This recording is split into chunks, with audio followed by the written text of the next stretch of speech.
She texted, "Don't freak out. I'm staying at my ex's place for the night. It's closer to work." I replied, "Take your time. I'll have your stuff delivered there."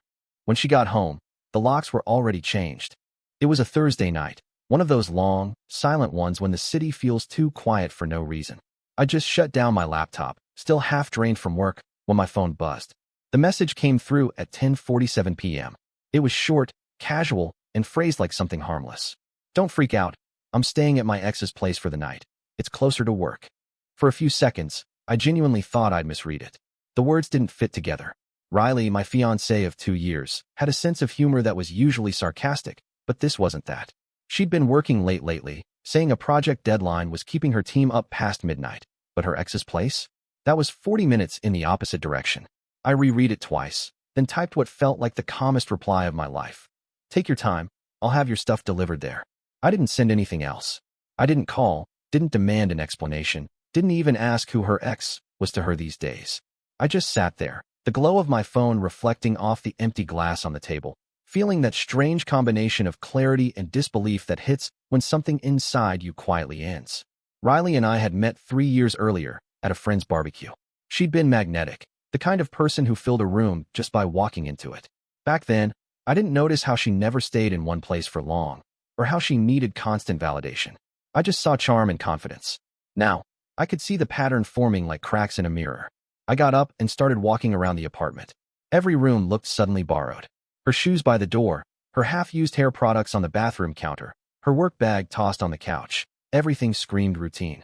But the text had rewritten it all. It wasn't our home anymore. It was a scene waiting to be packed up.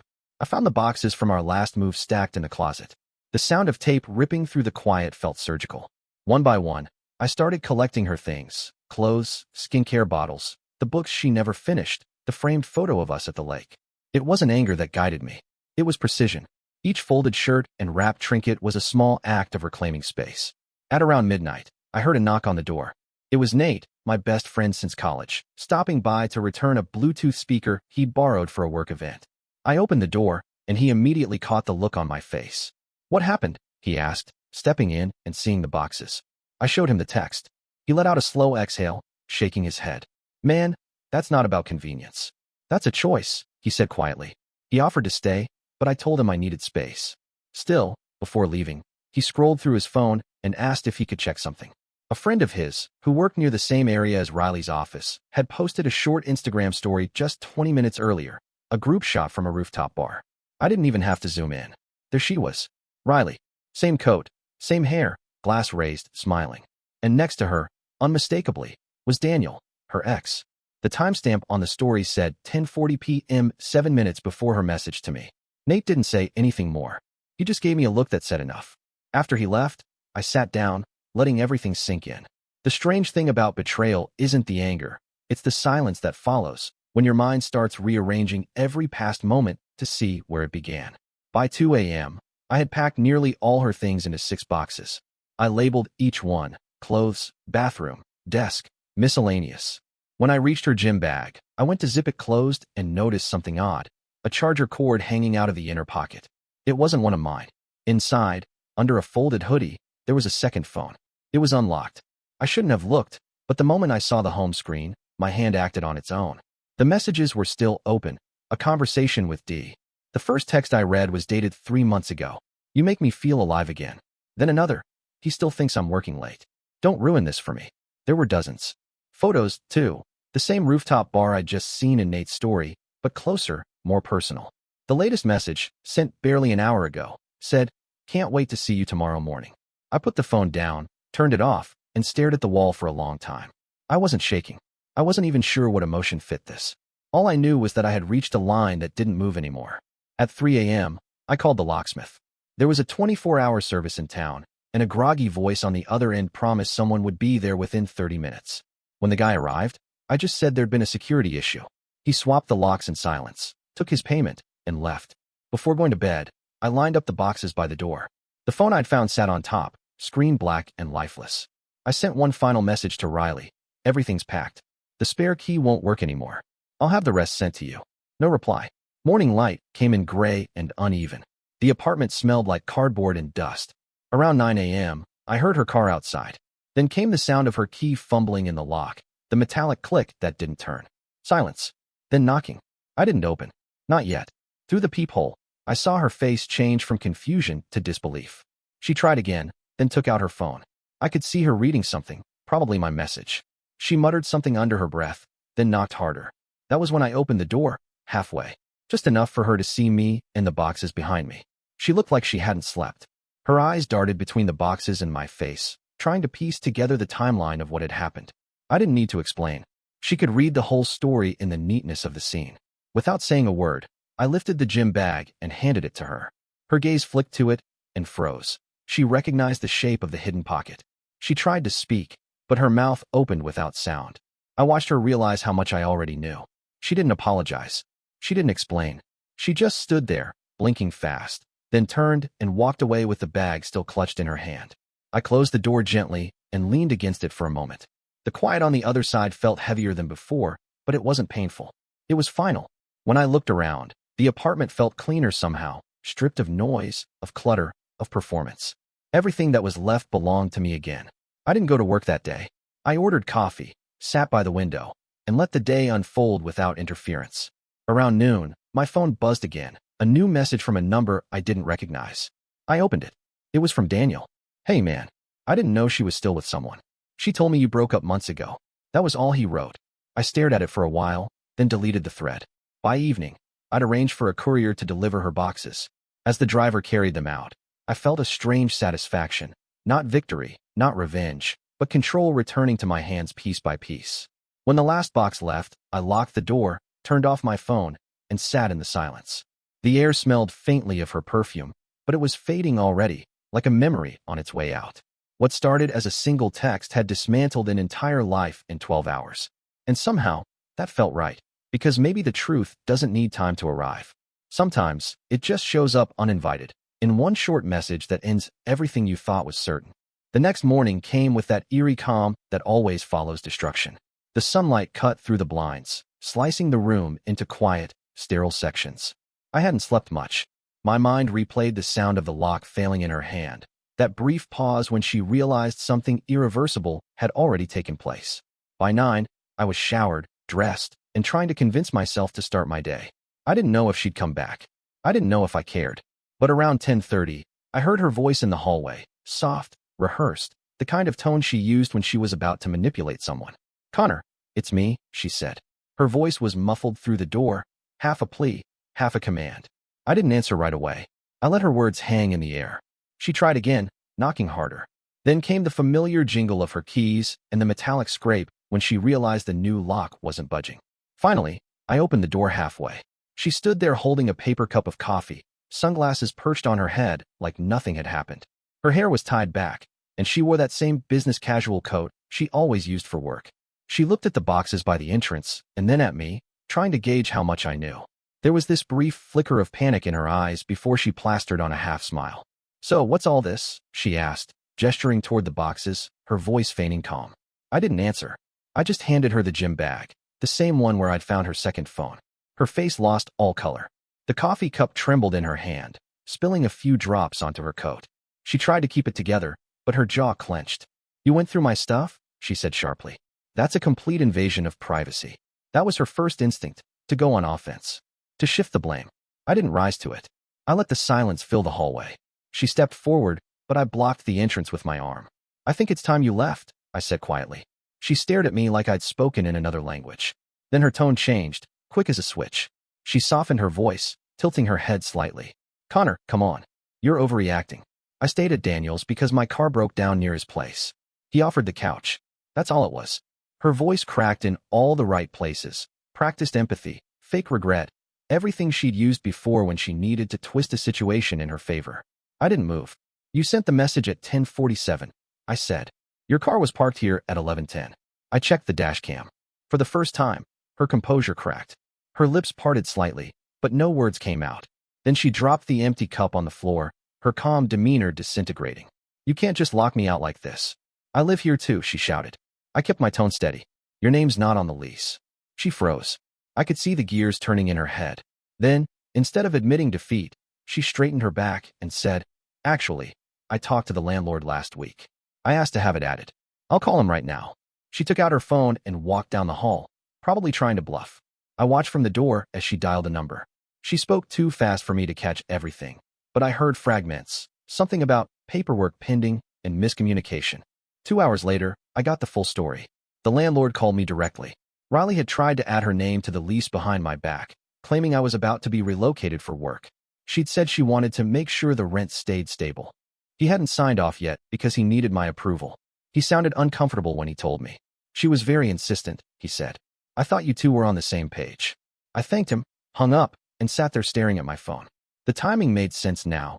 Her sudden interest in rent, the way she'd been asking about my pay cycles, her new financial independence talk.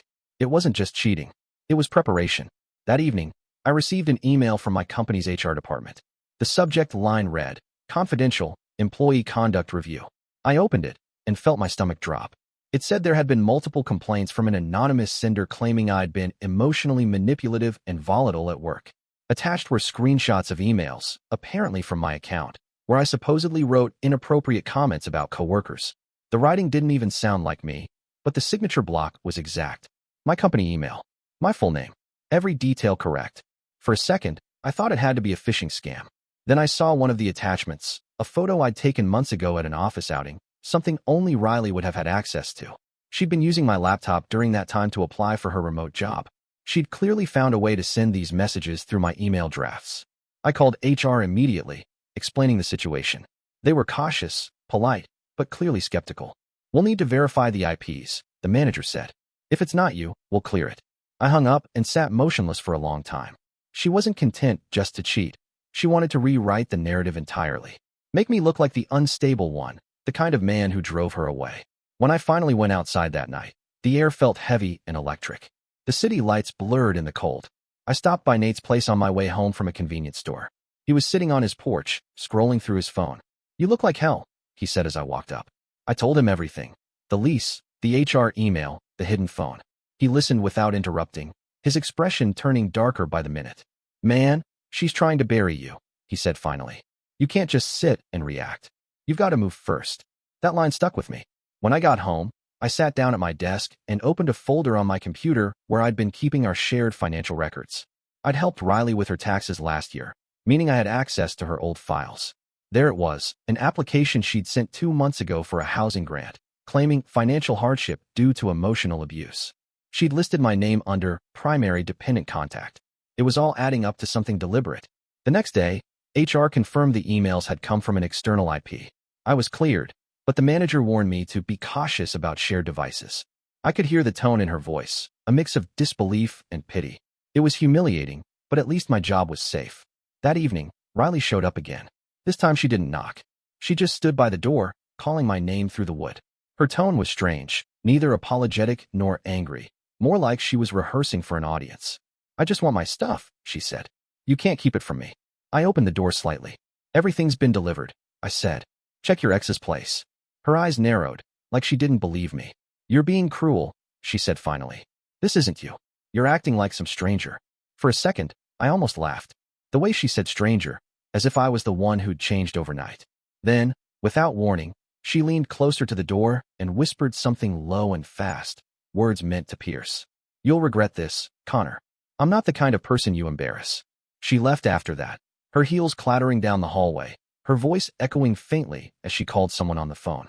When the silence returned, I realized something important. Riley wasn't trying to save the relationship. She was trying to win the story. She wanted to be the victim no matter how it ended. I sat there, staring at the spot where she'd stood, and felt something click in my head. Not anger, not sadness, but calculation. If she wanted to play the story game, then fine. I'd make sure it ended exactly the way she didn't expect. That night, I started backing up everything. Emails, photos, messages, even receipts from the shared credit card. Every trace of what she'd done went into a folder labeled Exit. By the time I finished, the sun was rising again. The apartment was quiet, but it no longer felt haunted. For the first time in days, I felt a strange clarity settling in. The confrontation had failed because it wasn't supposed to happen. Riley didn't want closure. She wanted chaos.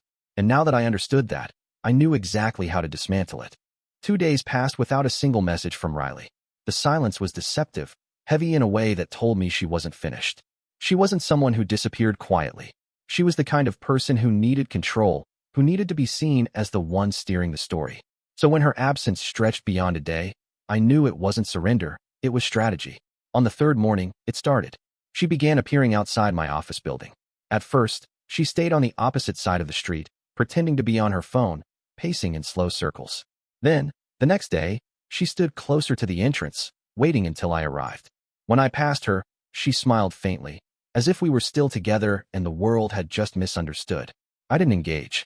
I walked straight past her each time. That only made her push harder. By Friday, she came inside. She waited near the reception desk and cornered me as I left the elevators. Her voice was loud enough for the receptionist to hear. She accused me of ignoring her, of being cruel and unstable, of ruining everything for no reason. The receptionist froze. Everyone around stopped pretending not to listen. I walked out without responding, but I could feel the damage spreading. That was how Riley worked. She didn't argue. She planted seeds. She wanted people to wonder what I'd done. That evening, I called Nate again. We met at a small diner off Main Street, the kind with sticky tables and good coffee. I laid everything out. The HR accusations, the leash trick, the fake victim narrative. Nate listened, his fingers drumming against his mug. "She's trying to corner you," he said finally. "If she gets ahead of you legally, you'll be playing defense forever." He was right. The truth didn't matter as much as the order of who spoke first. That night, I went through my bank statements. I'd been avoiding it, hoping the mess was emotional, not financial. But when I opened the joint credit account we'd used for household expenses, my stomach tightened. There were 3 charges I didn't recognize. One for a hotel downtown, another for a high-end restaurant 2 cities away, and the third, an Uber ride at 2:13 a.m. to an address that matched Daniel's apartment. I looked closer. The charges were all listed under her name, but tied to my card. She must have added it to her phone wallet before she left. The more I dug, the deeper it went. Payments to online boutiques, a few to subscription services I'd never heard of, even an airline ticket refund under her email. The total came to over $4,000. That night, I moved fast. I froze the joint card, removed her as an authorized user, and called the bank to dispute the fraudulent charges. Then I called my lawyer, a woman named Sandra Lowe, someone I'd worked with briefly during a contract dispute years ago. She answered on the second ring. I explained everything as calmly as I could. She didn't sound surprised. "This happens more than you'd think," she said. "The trick is to document before you react emotionally. You're doing the right thing." She guided me step by step. Change passwords, close joint accounts, revoke shared authorizations, and most importantly, file a notarized statement that she no longer had residency rights in the apartment. The next day, I did all of it. I wasn't trying to punish Riley. I was insulating myself from whatever chaos she was preparing next. That afternoon, as if on cue, she called. I didn't answer. She left a voicemail that started calm, then spiraled. She said she was worried about me, that she wanted to talk things out, and then accused me of ruining her financially by cutting her cards. The tone shifted mid-sentence, from fake sympathy to rage. I saved the message. 2 hours later, I got another call, but this time from an unfamiliar number. The voice on the other end made me stop cold. "Hey, this is Daniel. I know this is weird, but can we talk?" His tone was uneasy. I could hear guilt in it. I didn't know what he wanted, but I agreed to meet. We met at a small cafe near the train station, the kind of neutral ground you pick when both sides are wary. Daniel looked exhausted. His hands trembled as he stirred his coffee, avoiding eye contact for a while before speaking. "She told me you were different," he said finally.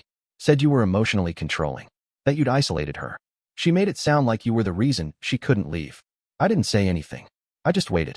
He glanced up, embarrassed. "Then last week she showed up at my place crying," he continued. "I thought she was just scared. We talked. I believed her. But then yesterday, she told me she might move in officially, said she could cover rent with your savings. That's when I started realizing how messed up this is." He pulled out his phone, scrolling through screenshots. Messages. All from Riley. Dozens of them.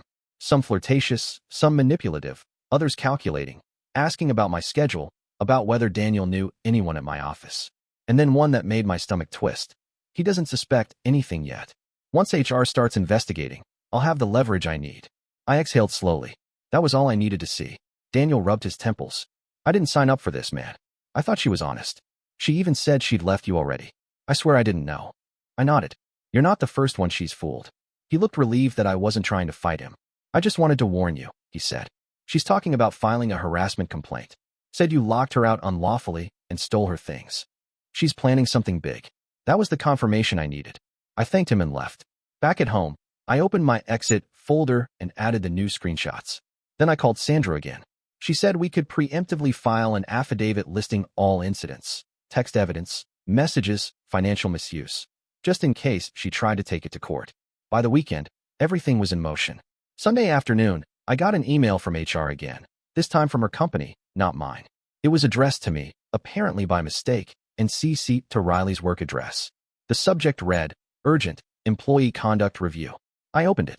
My name was mentioned as part of personal misconduct allegations under internal review. Someone from her company had mistakenly forwarded me a thread between HR staff.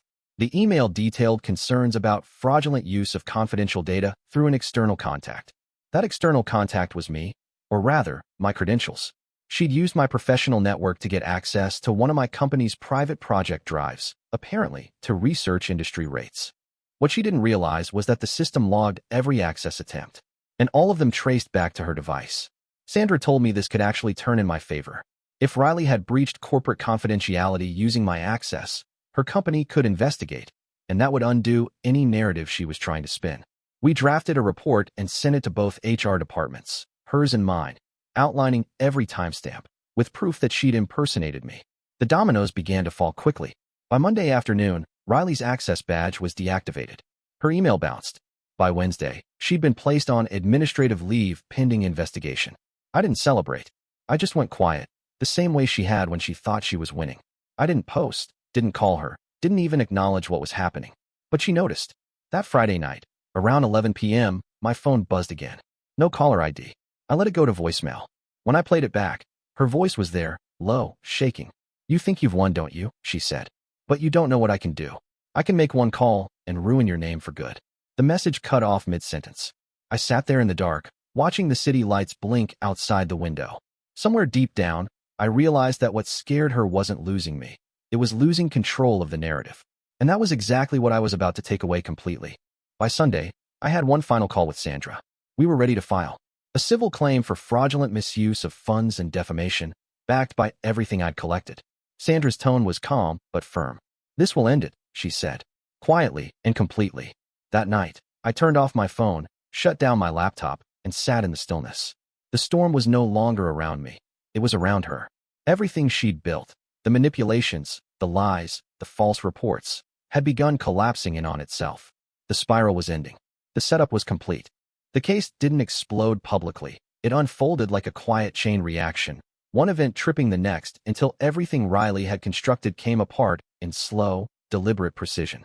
3 days after Sandra filed the paperwork, I received an email confirming that Riley's company had launched an internal investigation. They'd found inconsistencies in her data access logs and requested my statement as a secondary party.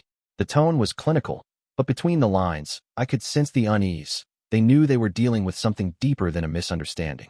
When I walked into work that morning, the HR manager who had once looked at me with suspicion now avoided my gaze out of embarrassment.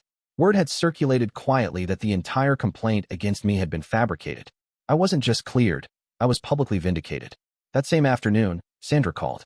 Her voice was calm, but carried the kind of satisfaction that only comes when justice starts catching up. "They suspended her indefinitely," she said. "They also confirmed she used your credentials for unauthorized access. It's fraud, Connor. You're in the clear." For the first time in weeks, my chest felt lighter. I didn't gloat. I didn't smile. I just sat there at my desk and let out a slow breath that had been stuck in my lungs since that night she texted me about staying at her ex's place. But Riley didn't disappear quietly. She wasn't built to. Within 48 hours, she shifted tactics again. I woke up one morning to find a letter taped to my door, an official-looking envelope stamped with courthouse markings. Inside was a notice of intent to file a restraining order. She'd claimed I had been emotionally abusive, vindictive, and harassing her through her workplace. The irony was surgical. Every accusation she'd once thrown at Daniel, she now copied and pasted onto me. Sandra handled it calmly. "Don't worry," she said. "It's a scare tactic. She doesn't have evidence." Still, we took it seriously.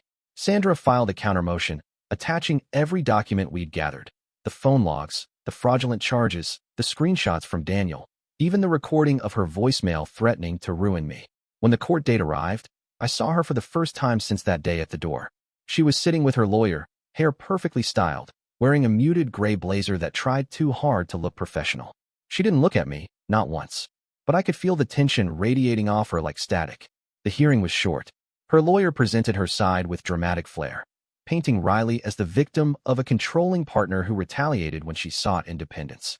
It might have worked if not for the evidence Sandra placed neatly on the judge's desk: transaction records, screenshots, the email threads, and one particular exhibit, an affidavit signed by Daniel, outlining how Riley had manipulated both of us simultaneously. The judge didn't take long. He denied her motion immediately. Then, without even pausing, he addressed her directly. "Ms. Quinn," he said, "if these allegations are proven accurate, you may be facing a civil penalty for defamation and financial misconduct." That was the first time she looked at me. Her expression wasn't angry anymore. It was fear, pure, quiet fear. Afterward, outside the courthouse, Sandra and I spoke briefly. She told me the civil claim was moving forward smoothly. The financial restitution would likely be granted in full. It wasn't about the money.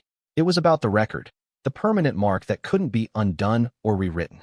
For the next few weeks, Riley vanished from sight. Her phone number stopped working. Her social media accounts disappeared one by one. I heard from a mutual acquaintance that she'd been fired officially, not just suspended. The company had cited gross misconduct and reputational damage. I didn't celebrate. I didn't even feel relief. What I felt was quiet closure, the kind that comes when a storm finally runs out of things to destroy. One night, about a month later, I came home to find a small package on my doorstep. No return address. Inside was a single white envelope. My name was written in her handwriting. For a moment, I hesitated. Part of me didn't want to open it, but curiosity won. Inside was a wedding invitation. Daniel's name was printed beside someone else's. At the bottom, in smaller handwriting, was a folded note. It read, "Thank you for saving me from her." There was no signature, but it didn't need one. I stood there for a while, holding the card under the warm porch light, realizing that the same storm that had tried to destroy me had also devoured someone else. The only difference was that I'd learned to walk out before it collapsed. That night, I poured a drink, sat by the window, and looked out at the skyline. The city looked different now, less threatening, quieter somehow. My apartment still bore the faint traces of her, an old scratch on the counter where she once dropped her keys, a forgotten mug on the top shelf. But even those marks were starting to feel like history instead of pain. A week later, I met with Sandra one final time to sign the settlement documents. Riley hadn't contested. The court granted me full recovery for the funds she'd misused and formally cleared my name in every associated report. Sandra looked at me as I signed.